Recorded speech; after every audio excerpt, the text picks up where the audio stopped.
This is the Maxiao Leadership Podcast.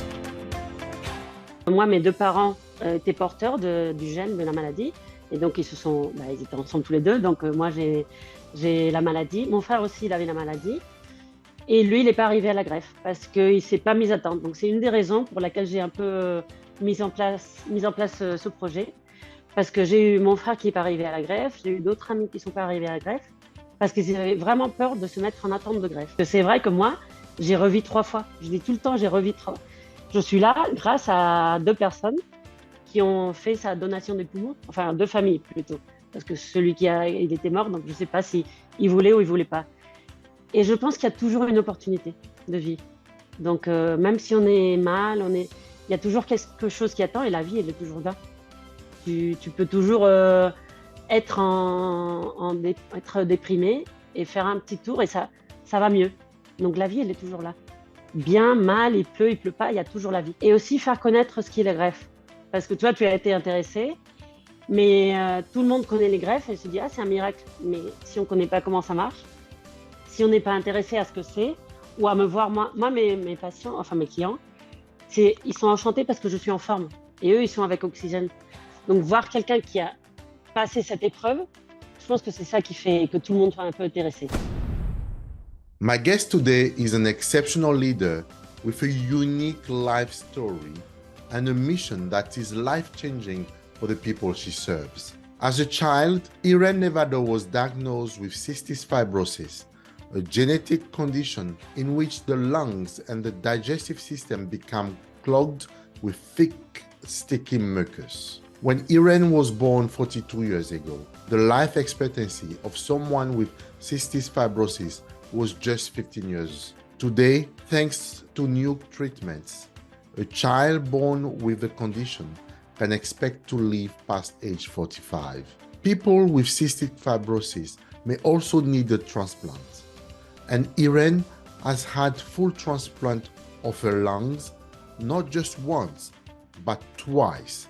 In this interview, she shares her story and her latest project, La Vida Espera, or Life Awaits.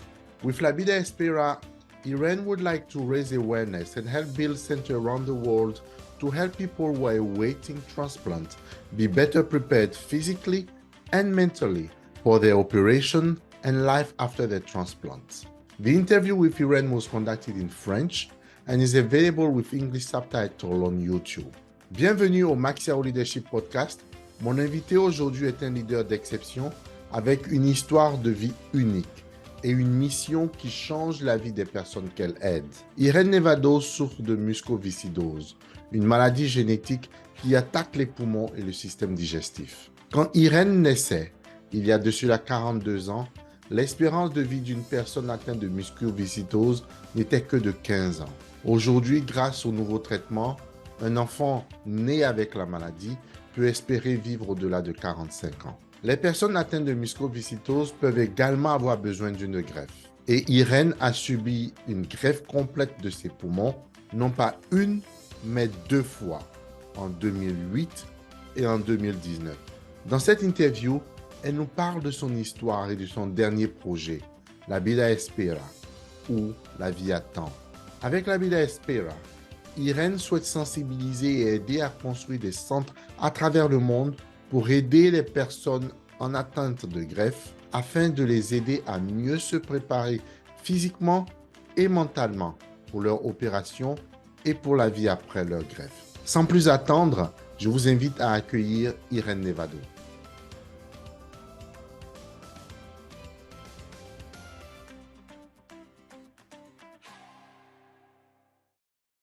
Welcome to the Maxiao Leadership Podcast. This is the first edition that we'll be running in French for the French edition. Bienvenue au Leadership Podcast. Mon invité ce jour, c'est Irene Nevado et j'ai très hâte de cette conversation. Je pense que vous verrez très vite pourquoi. Bonjour Irene. Bonjour, ça va? Ça va bien, merci. Hello everybody, but I prefer to stay in French. Absolument, absolument. On poursuivra en français. Irene, comme je disais, vraiment, je suis très heureux de vous avoir dans notre podcast aujourd'hui. C'est un podcast à destination des des cadres dirigeants d'entreprise, sur les thèmes de leadership. Je pense que votre histoire convient tout à fait à ce qu'on partage dans nos émissions. Pourriez-vous vous présenter à nos auditeurs, s'il vous plaît, avant qu'on commence? Oui, ben, je m'appelle Irène Nevado. J'ai fondé le projet qui s'appelle La Vida Spera, La Vie attend. Et il y a environ 1 an et demi, je suis celle qui a tout fondé, la CEO. Et j'ai fondé ça parce que j'ai été greffée 2 fois des 2 poumons, parce que je suis atteinte de la mucoviscidose. Et ce que je veux faire, c'est que les gens qui sont en attente de greffe aient une qualité de vie beaucoup meilleure de ce qu'ils ont. C'est-à-dire, je suis coach, hein, et ce que je fais, c'est leur raconter un peu tout ce qui leur attend jusqu'au moment de la greffe. Je suis aussi infirmière. Et avec toute cette expertise et mes 2 greffes, j'essaye qu'ils arrivent bien à la greffe, en forme mentale et physique surtout. Mental et physique. Et pour ceux de nos auditeurs qui ne connaîtraient pas la maladie, pourriez-vous nous dire un peu plus sur la mucoviscidose? Oui, alors je sais qu'en France, les gens ils connaissent parce qu'il y a eu l'association Grégory Le Marchal et ça se connaît beaucoup plus que dans le reste du monde. C'est une maladie qui atteint surtout les poumons et toutes les glandes. Bon, c'est surtout les poumons et le pancréas. On va dire comme ça va être plus facile. Et ce qui fait, c'est qu'à la moitié de la vie environ, les poumons ils commencent à se rétrécir, disons, parce qu'il y a beaucoup de mucus. Et à la fin, on doit être greffé des poumons. Maintenant, il y a une autre médication qui va super bien. Ça fait 2 ans qu'il est là, le Kaftrio, que tous ceux qui la prennent vont beaucoup mieux, mais elle n'arrive pas à tout le monde encore. Et sinon, il y avait que comme solution se faire greffer, se faire transplanter des poumons. Donc moi, je me suis fait greffer 2 fois. Et là, je vis une vie totalement normale. À vrai dire, rien à voir avec ce que j'avais avant, parce que la maladie, ce qu'elle fait, c'est qu'on tousse beaucoup, on ne peut pas faire de sport parce qu'on est fatigué. Notre capacité pulmonaire, elle est très réduite. Donc moi, j'étais sous oxygène pendant 24 heures. Et tous les gens qui sont en attente de greffe portent l'oxygène toute la journée. Donc c'est vraiment dur à vivre. Andrew, je peux imaginer. Et c'est depuis quand que vous avez la maladie? Pourriez-vous raconter votre enfance? Comment est-ce que Mm. comment ça C'est s'est... une maladie génétique. Donc, moi, mes 2 parents étaient porteurs du gène de la maladie. Et donc, ils étaient ensemble tous les deux. Donc, moi, j'ai la maladie. Mon frère aussi, il avait la maladie. Et lui, il n'est pas arrivé à la greffe parce qu'il ne s'est pas mis à temps. Donc, c'est une des raisons pour laquelle j'ai un peu mis en place ce projet. Parce que j'ai eu mon frère qui n'est pas arrivé à la greffe. J'ai eu d'autres amis qui ne sont pas arrivés à la greffe parce qu'ils avaient vraiment peur de se mettre en attente de greffe. Parce que l'attente de greffe est très dure parce que tu dois rester chez toi à 2 heures de l'hôpital et tu ne peux pas aller plus loin. Donc, c'est assez compliqué. La maladie, quand j'étais petite, j'étais assez bien jusqu'à l'adolescence. Là, j'ai commencé à pas plus sortir. C'était l'époque où les gens fumaient dans les bars. Donc, c'était pas très agréable pour nous.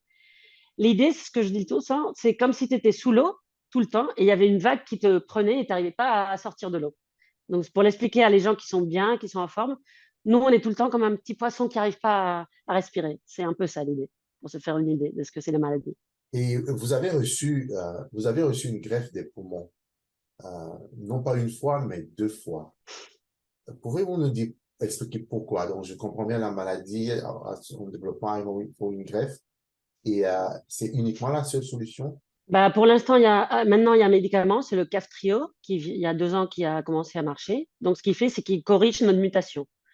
Mais si il y a des gens qui ont une autre mutation, qui le médicament ne peut pas être donné. Et moi, j'ai été greffée la première fois pour la maladie et la deuxième fois parce que toutes les transplantations peuvent avoir un rejet parce que c'est un organe qui n'est pas à nous. Donc, à la fin, en fin de compte, les rejets les gens qui ont été greffés des reins, c'est souvent, ils sont greffés 2 fois, 3 fois. Mais les poumons, c'est vrai que c'est pas très normal d'être greffé 2 fois parce que c'est une opération très compliquée vraiment. Mais bon, moi, j'ai eu un rejet chronique au bout de 7 ans et j'ai eu la chance de recevoir une deuxième greffe parce que j'étais en bonne santé. Donc, ça ne se fait pas à tout le monde. Ça dépend de l'état de santé qu'on a. Donc, c'est pour ça que j'ai reçu la deuxième greffe. Et comment s'est passée l'attente? En total, j'ai été 4 ans d'attente dans ma vie. Donc, c'est vrai que la deuxième attente, je suis beaucoup mieux préparée parce que j'ai fait du sport, j'avais une kiné qui m'aidait, j'avais une coach. Et comme je savais où j'allais, disons, à ce que était l'opération, je savais qu'il fallait que je sois en forme. Donc, j'y allais 2 fois par semaine faire du sport entre guillemets, parce que j'étais en 13% de capacité pulmonaire. Donc, du sport, j'ai essayé de bouger. Et l'attente, elle a été très longue quand même. 2 ans. Ce qui est très difficile de l'attente, c'est ce que je dis à mes patients, c'est ne pas savoir quand on va être appelé. C'est-à-dire, nous, on est en attente de greffe, mais c'est pas comme n'importe quelle opération, tel jour à telle heure. Ça dépend de que quelqu'un meure et il y ait des poumons pour toi. Donc, c'est ça qui est très difficile. C'est ne pas savoir la date. Et comment s'est passé l'appel quand vous avez reçu l'appel de la greffe? Bah, comme c'était la deuxième fois, on sait un peu ce que c'est, mais j'ai été appelée 3 fois avant que ce soit la bonne, parce que c'est aussi un peu difficile à expliquer. La première fois que j'ai reçu l'appel, je suis allée à l'hôpital et tu arrives là-bas et ils te disent non, mais t'es en deuxième, t'es la deuxième. J'étais là, c'est quoi la deuxième? Bah, ce qu'ils font des fois, et c'est bien fait en Espagne, je pense que c'est partout pareil, il y a une personne qui est la première qui va être greffée, mais si les poumons lui conviennent pas, sont pas bien pour ce jour, si lui, ce jour, je sais pas, il a de la fièvre ou quelque chose, tu es comme en deuxième, tu es juste en liste d'attente, et s'il va pas, c'est pour toi. Donc la première fois, ça a été ça. Donc tu vas à l'hôpital, tu reviens sans greffe, tu es là, bon, bah d'accord. La deuxième fois, j'ai été appelée, mais les poumons, ils étaient pas bien. Donc j'étais 2 heures là-bas et finalement, ils ont mis les poumons et tout, et il y avait quelque chose qui marchait pas bien. Donc on va pas te mettre des poumons qui sont pas bien. Et la troisième fois, j'ai été appelée et j'étais en pleine salle bon, avec le chirurgien. Et il m'a dit, bon, ben oui, mais tout va bien. Mais, alors j'étais là, bon, ben déjà, c'est la troisième fois. Et il me dit, il y a eu un petit problème. Donc, on peut te greffer le poumon droit complètement. Donc, il y a 3 alvéoles, donc parfait. Mais le gauche, il a été, quand on a sorti le cœur du donneur, il y a un petit problème dans l'alvéole d'en bas. J'ai dit, ah, bon, d'accord. Il m'a dit, non, non, il n'y a pas de problème. Mais j'ai mon poumon droit qui est complet et le gauche, j'ai juste la partie d'en haut. Ben, en ce moment, il m'a fait choisir. J'étais là, mais moi, je ne suis pas chirurgienne, je suis infirmière. Mais bon, il m'a fait un peu choisir pour que j'ai pas peur à l'opération. Et donc, j'ai dit oui, évidemment. Je n'allais pas encore attendre 2 ans et demi. Et tout a très bien marché. Et bah, ça fait presque 4 ans que je suis là super bien. Donc, voilà. D'accord. Et vous avez décidé de faire partager votre expérience et aider les personnes en attente de greffe. Pouvez-vous nous en dire un peu plus? Bah, c'est à ce que je me dédie maintenant. Bah, le temps d'attente de greffe te fait beaucoup réfléchir. Tu as assez de temps à réfléchir. Et je me suis dit, comme il y a des choses qui sont pas bien, la greffe, la chirurgie en Espagne, on est numéro 1 du monde, on est top. Mais le médecin, moi, je dis encore, en tant qu'infirmière, c'est vrai que le médecin, il te dit, va chez toi, ne fais rien. Donc, tu dis, ne fais rien pendant 2 ans et demi. Tu commences à penser, penser, penser, tu penses que tu vas pas être bien. Et en même temps, j'ai pensé, je me suis dit, moi, j'ai fait du sport, j'ai fait de la kiné, et ça a très bien marché pour après la greffe. Donc, je me suis dit, il faut que je mette ça en marche pour que les gens qui sont en attente de greffe puissent être bien dirigés à la greffe. Ce matin, j'étais avec la sœur d'une de mes patientes, pardon, et elle a voulu faire une session avec moi parce qu'elle avait plein de questions qu'elle voulait pas faire à sa sœur. Parce qu'elle a peur et elle se dit, ma sœur, elle va avoir peur, donc je te fais les questions à toi. Donc c'est un peu le patient expert, expertise, c'est un peu ce que je fais. Mais en même temps, je coach les gens pour qu'ils arrivent très bien à la greffe, mais surtout qu'ils n'aient pas peur d'arriver à la greffe. Parce que ce qui est dur, c'est la peur qu'on a d'arriver. C'est ça qui est très difficile. Et elle vient d'où cette peur? Vous pouvez la Bah, je décrire? pense que c'est la peur à la mort. C'est c'est- c'est très. Moi, j'ai pas eu peur. C'est mon caractère. Mon cousin, il me dit tout le temps, tu as eu le caractère pareil depuis que tu avais 2 ans. C'est vrai que je suis un peu comme ça. Et en même temps, quand tu es dans une situation aussi difficile, que tu es avec oxygène, tu peux pas faire 3 pas, c'est ça ou mourir. Donc tu te dis, bah, je vais à ça. Tu perds ta peur. Mais la peur c'est surtout l'opération, d'arriver au quirophano, je ne sais pas comment on dit en français. Bon, À la la salle salle d'opération, d'opération. à la salle d'opération et de rester là-bas. Je pense que c'est ça la peur. Parce qu'on n'est jamais, on pense jamais à ça. On a la chance de jamais penser à ça. Mais c'est vrai que le moment, tout le monde a vu les films avec la lumière et tout, et on pense que ça va être comme ça. Mais réellement, tu arrives là-bas et on t'endort. Donc tu sens plus rien. Donc c'est ce que j'essaye d'expliquer à tout le monde. Pour n'importe quelle opération sérieuse, les cancers ou les trucs comme ça, tu vas arriver là-bas et c'est la main du chirurgien, c'est pas toi. Toi, tu es avant à travailler, travailler et après. Parce qu'après, il faut travailler aussi. Donc c'est un peu ça ce que je veux faire comprendre aux gens. Et c'est un peu l'idée que j'ai qu'il faut mettre en place avec les hôpitaux, avec tout le monde. J'essaye de transmettre ce qu'il faut faire, quoi. Et la peur de la mort. Et pourtant, c'est l'une des choses, je pense, la seule pour laquelle on peut avoir la certitude, c'est qu'on va On va tous mourir un jour et pourtant on a peur. Mm. Oui, mais moi, je vois les gens qui se mettent dans cette situation, surtout les familles. Parce que je pense réellement que c'est beaucoup plus difficile à la famille qu'à nous. Réellement. Parce que l'opération, elle dure 10 heures, 12 heures. Pendant 10 heures, tu sais pas ce qui se passe dans la salle. Tu sais, ils sortent une fois. D'accord, on a mis le premier poumon. Mais c'est tout. Donc, nous, on s'endort. Moi, je me rappelle de la première greffe. J'ai comme des flashs. Je suis sûre que j'ai pas ouvert les yeux, mais un peu, je, me- je me suis réveillée et j'ai vu quelque chose de rouge. Sûrement, ils ont mis plus d'anesthésie, je dormais, c'est tout. Mais la peur à la mort, je l'ai eue une fois que j'ai eu une grippe avant la greffe et je ne pouvais pas respirer. Et c'est vraiment te dire, je ne vais plus être là demain. Moi, je trouve que c'est ça la peur à la mort. Et si tu n'as pas eu de maladie, pas de maladie sûrement, de choses difficiles dans ta vie, parce que je ne pense pas que ce soit seulement la maladie, sinon des choses de travail très difficiles ou des trucs comme ça, c'est ce qui font peur réellement. Et je pense que moi, j'ai tourné, je me suis dit, qu'est-ce qui vaut la peine, la vie? Parce qu'on va tous mourir, c'est ce que tu as dit, on va tous mourir. Donc réellement, faut profiter, hein. Moi, je pense que c'est ça. Et vous avez choisi d'appeler votre organisation La Vida Expira. La vie attend. Pourquoi la vie attend? Parce que, bah, écoutez, je vais vous dire ça. Je faisais des études de commerce à SAV et on avait des menteurs. Et il y a une fille qui m'a dit, je ne savais pas le nom, et elle m'a dit, la vie attend, enfin, la vie espera. Je dis, bah, c'est réellement ça. Parce que c'est vrai que moi, j'ai revu 3 fois. Je dis tout le temps, j'ai revu 3. Je suis là grâce à 2 personnes qui ont fait sa donation des poumons, enfin 2 familles plutôt, parce que il était mort, donc je ne sais pas si il voulait ou il voulait pas. Et je pense qu'il y a toujours une opportunité de vie. Donc même si on est mal, il y a toujours quelque chose qui attend et la vie, elle est toujours là. Tu peux toujours être déprimé et faire un petit tour et ça va mieux. Donc la vie, elle est toujours là. Bien, mal, il pleut pas, il y a toujours la vie. Donc c'est un peu ça mon idée.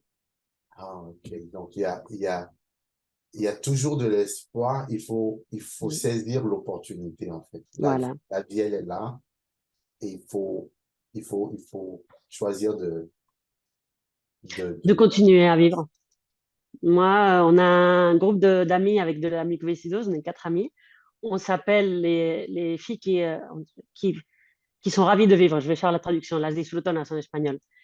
Et c'est vrai que chacune d'entre nous a une histoire de vie et on essaye de voir ce qui est bien dans la vie. Je dis pas qu'on ait des moments de tristesse, bah, comme tout le monde, mais bon, euh, on est là. C'est ça, c'est savoir qu'on est là encore. Donc, ce qui nous fait voir, moi, ça me fait voir la vie d'une manière. C'est vrai que moi, et comme pour beaucoup, j'ai découvert la musculation à travers Grégory Le Marchal et cette force de vivre qu'il avait jusqu'aujourd'hui, juste à évoquer son nom, Mm. ça me remplit plein d'émotions. Et est-ce qu'il y a quelque chose de particulier dans cette période où on sait on est plus proche, où on a plus de risques de perdre la vie qui redonne peut-être un goût différent à la vie? Oui, je pense que oui, parce que nous, on avait un médecin à Majorque qui nous disait à une copine à moi tout le temps, et arrêtez un peu. Re- Et je pense on a le sentiment que peut-être on va pas être là dans 3 jours. Et même si on est bien, hein, parce que là, moi, je suis super bien, mais on est tout le temps en train de faire des choses. Et moi, c'est un peu mes parents qui m'ont inculqué de bien voyager, de voyager dans le monde, parce que l'espérance de vie était à 15 ans quand moi, je suis née. Maintenant, elle est à 50. Donc, tu te dis, et donc, je pense qu'on a ça dans notre tête et on veut faire des choses. Parce que Grégory Le Marchal, moi, je l'ai vu après, j'ai connu après l'histoire. Et en Espagne, tu n'as personne qui soit dans un concours à chanter comme lui. Et c'est vraiment magnifique. Donc, je pense qu'on transmet un peu l'espoir de vivre, mais parce que nous, on le vit comme ça. C'est pas qu'on veut c'est que moi, je le vis comme ça. Là, j'ai été à Lanzarote la semaine dernière. Je travaille online. Mais si je peux faire un voyage, je le fais. Donc, c'est un peu essayer d'aider, mais aussi de vivre. Donc, c'est un peu ça. Ça doit être un peu ça. La plupart des personnes qui écoutent ce podcast, c'est des cadres d'entreprise et c'est un podcast sur le leadership. Et à travers votre expérience et ce que vous essayez de faire avec votre fondation, quelle est votre définition du leadership et en quoi est-ce que c'est important pour vos activités? Alors moi, j'apprends surtout, il y a un an, quand j'ai fait l'école de commerce, la SAV, et j'ai appris des choses que je faisais pas. Parce que moi, j'ai l'expérience de vie, je veux vivre, mais aussi, il faut savoir le transmettre. Et c'est ça que je pense qui est très difficile quand on a une propre entreprise. C'est parce que moi, je raconte ma vie parfait, mais je dois faire comprendre à d'autres entrepreneurs, d'autres leaderships, ce que je veux faire. Et là, c'est le moment de, moi, je trouve que c'est contacter avec les gens qui est difficile et savoir lire. Ça, avec le coaching, j'apprends à le faire aussi. Lire ce que l'autre veut. Et bien, parce que moi, je peux raconter, oui, mon histoire de vivre et tout. Oui, oui, mais moi, je suis un cadre d'hôpital et ça ne m'intéresse pas. Bon, ben, d'accord, moi, je dois te dire, bah, alors tu vas avoir moins d'argent à gaspiller à des malades à mucoviscidose s'ils sont bien traités avant. Tu vois, c'est un peu. Donc, je pense que avec ce que je fais, mais avec ce que tu fais, avec chacun sait comment y faire. Mais moi, j'apprends, hein. J'apprends encore parce que j'avais du mal à faire un peu de leadership.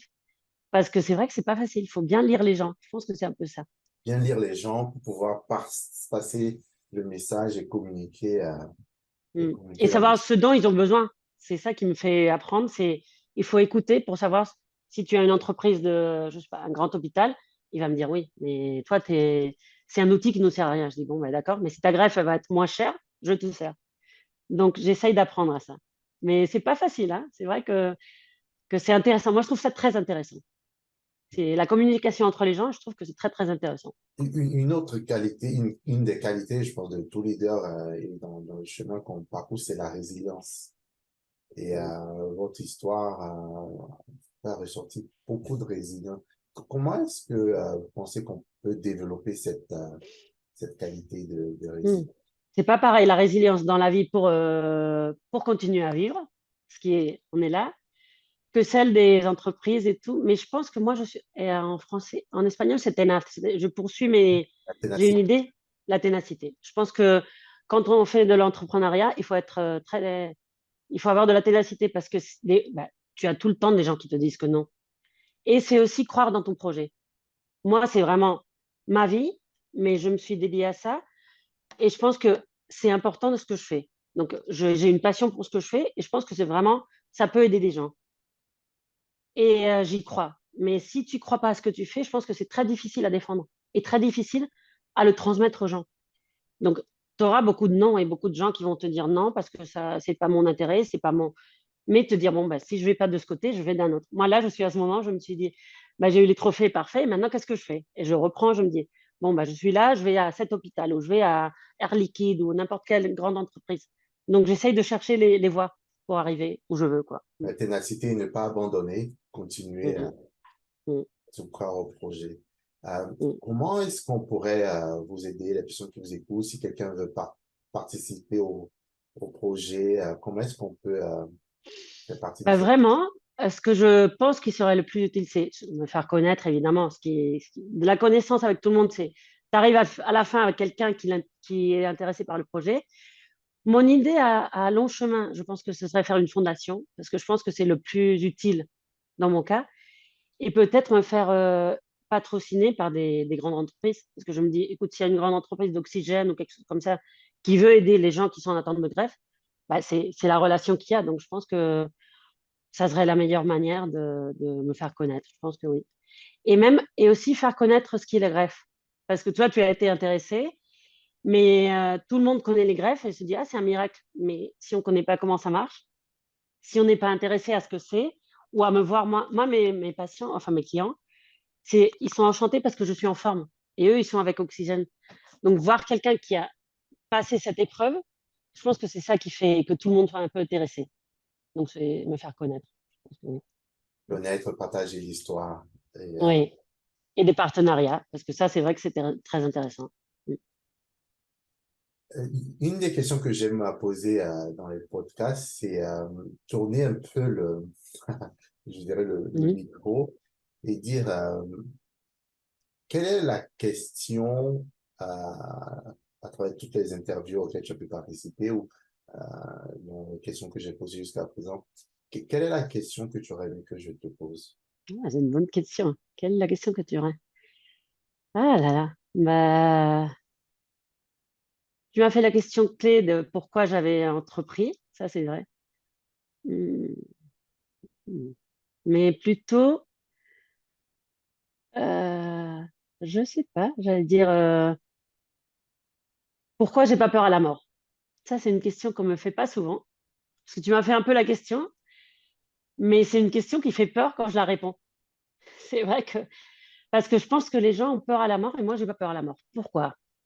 J'y ai pensé souvent, mais parce que je pense que je veux vivre. Qu'il y a beaucoup de choses à faire avant de mourir.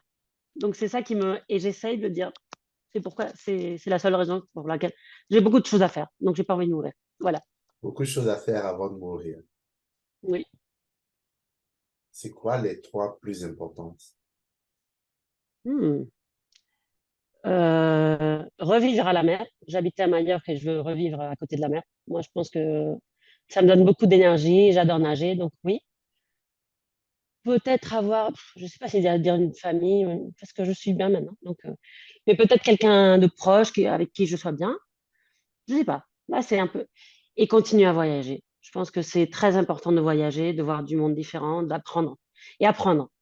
Ça, je le fais. Mais c'est vrai que apprendre, bah, cette interview, connaître des gens différents, moi, ça m'apporte beaucoup. Connaître les gens, moi, c'est ma façon d'être et je trouve, même dans les avions, je regarde beaucoup les gens, observer. Et je pense qu'on apprend beaucoup à observer les gens. Parce qu'on est tous interconnectés et maintenant, avec le Covid, on est tous un peu à part, mais quand on revient à reparler, avoir une bonne interview comme avec toi, on se dit, on a beaucoup plus de choses en commun qu'on croit, même si on est très différents, mais ça apporte beaucoup, je trouve. C'est ça. Absolument. Absolument. Et en termes de lecture, s'il y avait trois ouvrages à recommander, quels seraient-ils? Alors, je sais pas, Les liaisons dangereuses, j'adore. Je trouve que c'est un grand livre. J'ai lu il y a longtemps, mais il y a aussi de Gabriel García Márquez, c'est 100 années, 100 años de soledad, 100 années de solitude. Je pense que c'est pas pareil. Et un troisième, Tout le bleu du ciel. Je ne sais pas si vous l'avez lu. C'est je me rappelle plus l'auteur. Bon, je le chercherai. Tout le bleu du ciel. J'ai dit ça comme ça vite fait. Il est fantastique ce livre. Je l'ai connu l'année dernière. C'est ma meilleure copine qui me l'a offert, mais bouleversant. Donc moi, c'est plutôt les livres qui me. Et Les liaisons dangereuses, je l'ai lu à 16 ans, je crois. Mais vraiment, je peux le relire deux, trois fois par an. Je pense que c'est un bon livre. Plus que le film. Non, le livre. Là, on arrive à peu près à la fin de notre entretien aujourd'hui. Quel dernier message vous auriez pour les leaders qui nous écoutent aujourd'hui? Vous aviez un message. Oui, un message pour les leaders ou pour les gens qui commencent ou qui. C'est ouvrir un peu les yeux. Je ne sais pas comment dire en espagnol quand on est comme ça. On regarde que notre cadre, disons, de moi, je peux regarder que les infirmiers. Mais là, on s'est retrouvés, je trouve des choses intéressantes. Je vois sur LinkedIn des gens qui font des trucs d'énergie.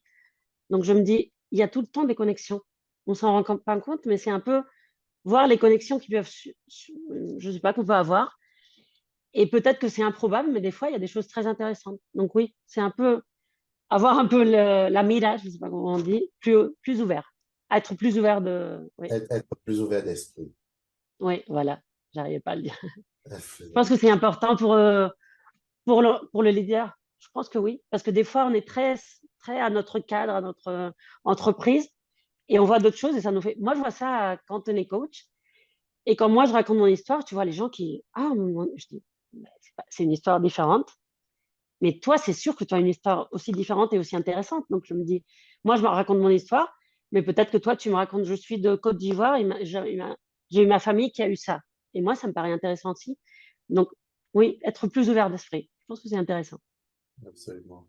Et là, la dernière expérience avec le HUP, qu'est-ce qui t'a le plus marqué dans cette expérience? Ah ben, avec Ashop, le gala qu'on a eu à Paris, c'était super bien organisé. J'ai trouvé ça. C'était comme le gala des Oscars, moi je dis tout le temps ça. Et c'est vrai qu'on était tous handicapés et tu te dis, mais il y a beaucoup de gens qui font beaucoup de choses. C'est-à-dire, c'est ce que disait Dora, une des filles qui a gagné. On se dit, ben, on a une qualité, c'est on a une ténacité, c'est ce qu'on disait tout à l'heure. Et il y a des projets, mais vraiment invraisemblables. Et tu te dis, il y avait Jason qui a gagné un projet, il est en fauteuil roulant et tout. Il a inventé un petit truc pour bouger le fauteuil roulant. Mais tu te dis, comment il a fait ça? Donc, c'est vraiment, je pense que comme on a des difficultés dans la vie, on essaye de passer par devant. C'est ce que fait tout le monde, sauf que nous, on le fait, on y tient à cœur. Donc, on y va et puis on ne voit pas ce qu'il y a aux alentours. On se dit, écoute, il faut y aller. Et on voit ce qui est essentiel dans la vie. C'est ça qui est très important. Je pense que c'est ça. Absolument. Et je pense que c'est aussi comme tu disais tout à l'heure, avoir l'ouverture d'esprit, se projeter et puis aussi voir, se mettre à la place des autres et puis imaginer comment est-ce qu'elle a l'expérience. Et je pense que c'est valable pour toutes les entreprises. Moi, je travaille avec une entreprise d'ascenseur. Je me souviens, dans ce podcast, j'avais reçu un champion paralympique américain qui est aveugle. Et après l'entretien, il m'a demandé, j'utilise souvent vos appareils et j'aimerais bien partager mon expérience d'utilisateur aveugle. Et donc, on a eu l'occasion d'organiser avec l'entreprise une session de travail où il a partagé son expérience de tous les jours en utilisant les ascenseurs. Et c'était très enrichissant et je pense que c'est...